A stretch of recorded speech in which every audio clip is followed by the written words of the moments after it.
السلام علیکم ورحمۃ اللہ وبرکاتہ۔ معزز ناظرین، جیسا کہ آپ جانتے ہیں، گزشتہ سے پیوستہ روز سرزمین پاکستان پر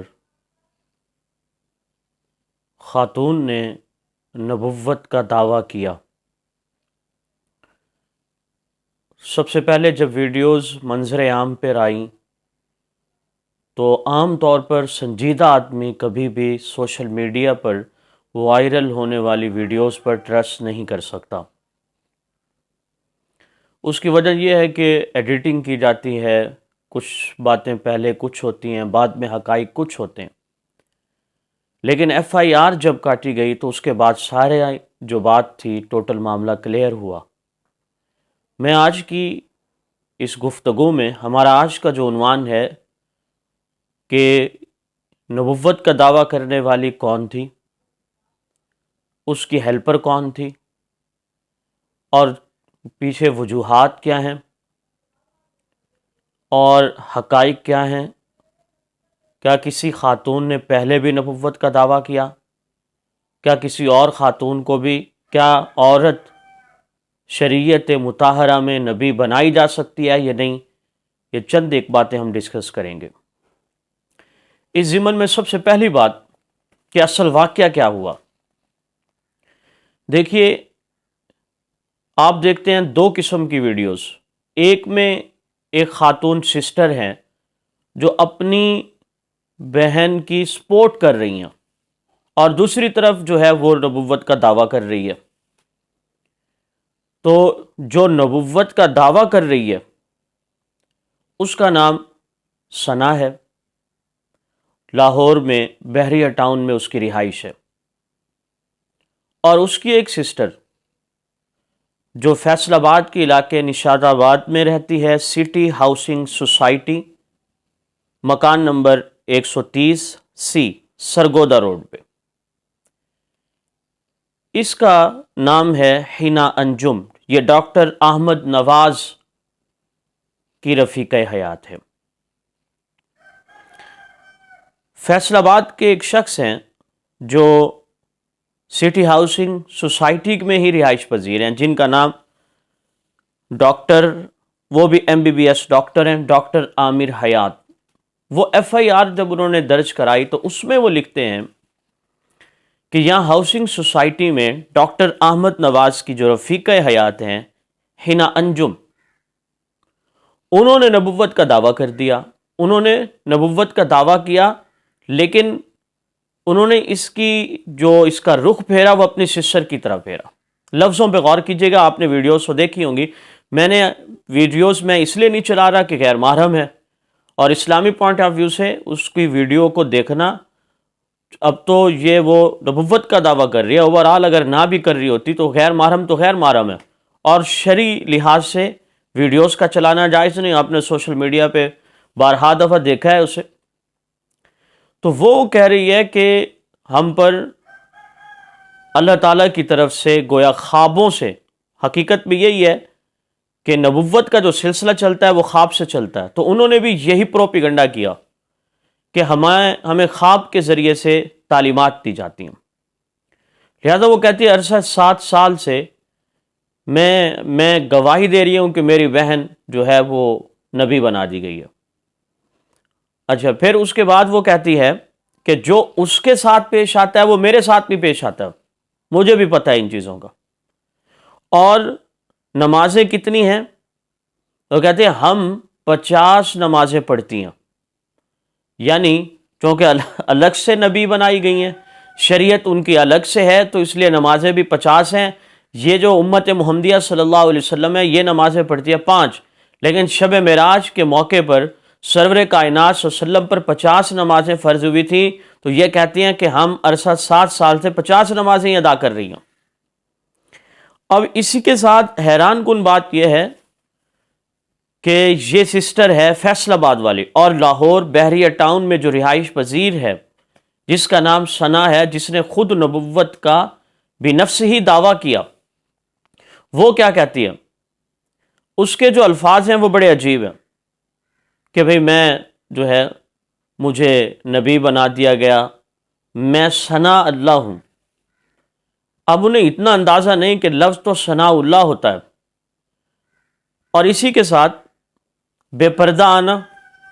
پھر حضرت خضر علیہ السلام، ان کو خضر حیات کہہ رہی ہیں، اور پھر ان سے کوئی یہ سوال کرے کہ آپ یہ بتائیں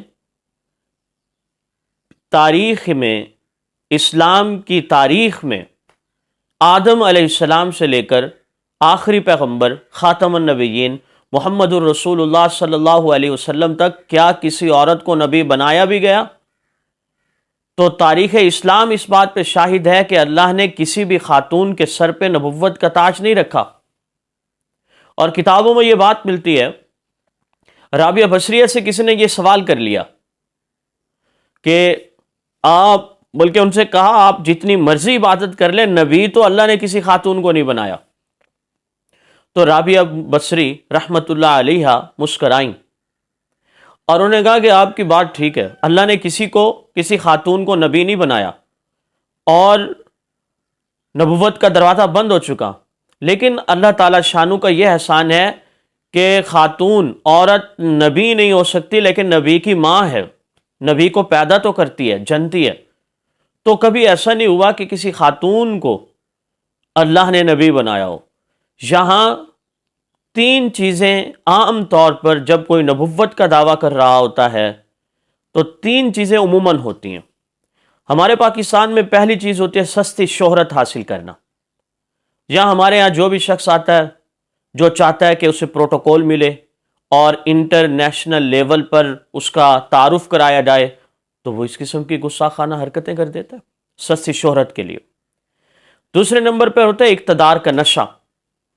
اقتدار کا نشہ ہوتا ہے، اور اقتدار کا نشہ یہ ہوتا ہے کہ لوگ آئیں، میری اطاعت کریں، مجھ سے پوچھیں، پروٹوکول ملے۔ نشہ، کرسی کا نشہ کہہ سکتے ہیں آپ اس کو۔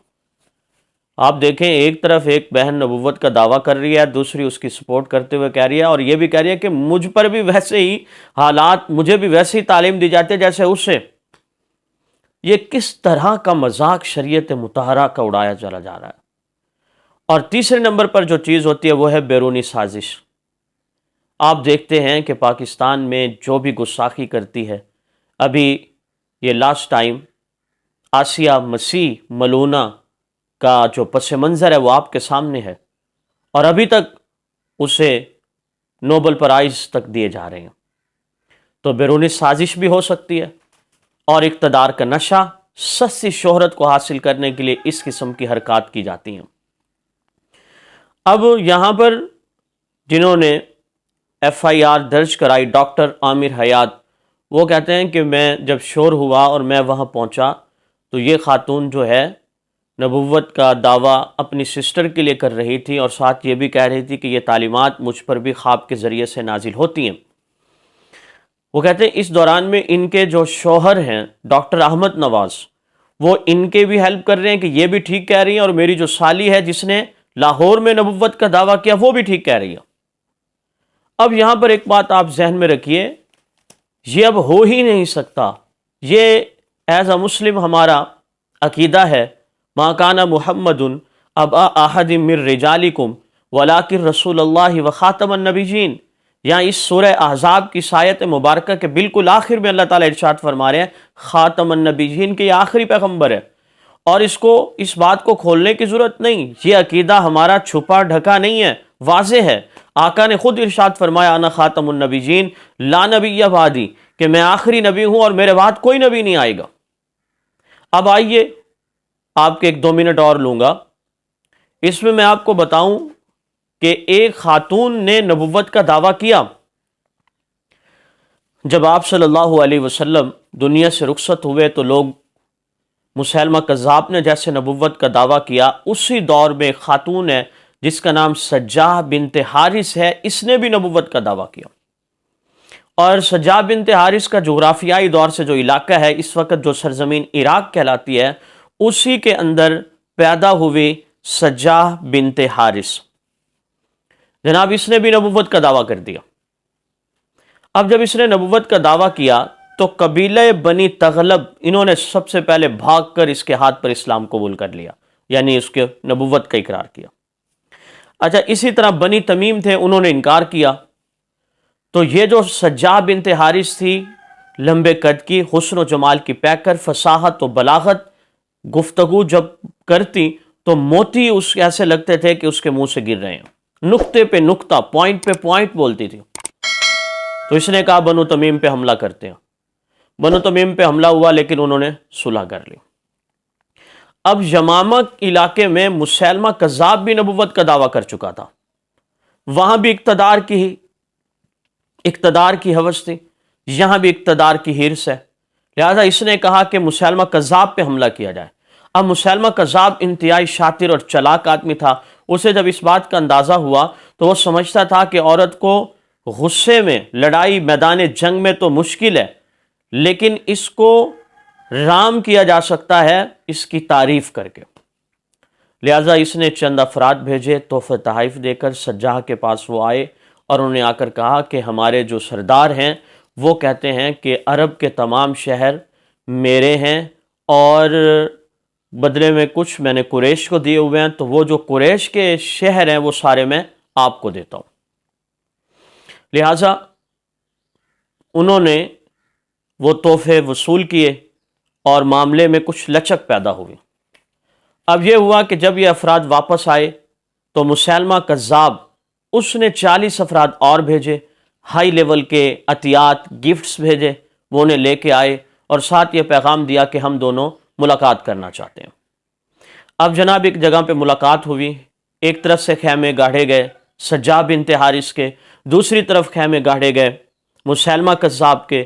اب افراد کو بھیجا گیا اور سجا بنت حارث کو کہا گیا کہ بلکہ مسیلمہ کذاب گیا سجا بنت حارث کے خیمے میں، اور جیسے ہی وہاں پر یہ مسیلمہ کذاب داخل ہوا تو اس نے تعریف کے پل باندھ دیے سجا بنت حارث کے، بہت زیادہ تعریف کی اس کی۔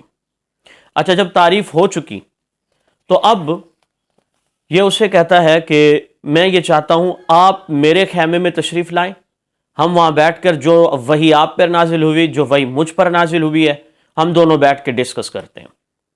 اب ایک خیمے کے اندر سجا بنت حارث مسیلمہ کذاب دونوں جمع ہیں، شرط یہ ہوئی کہ ہماری فوج کے جو افراد ہیں وہ خیمے کے اندر بالکل داخل نہیں ہوں گے۔ لہٰذا یہ جو مسیلمہ کذاب تھا شاطر، چلاک، عیار، مکار تھا، تو سجا نے ان سے کہا آپ ذرا یہ بتائیں کہ آپ پر ریسنٹلی کون سی وحی نازل ہوئی ہے؟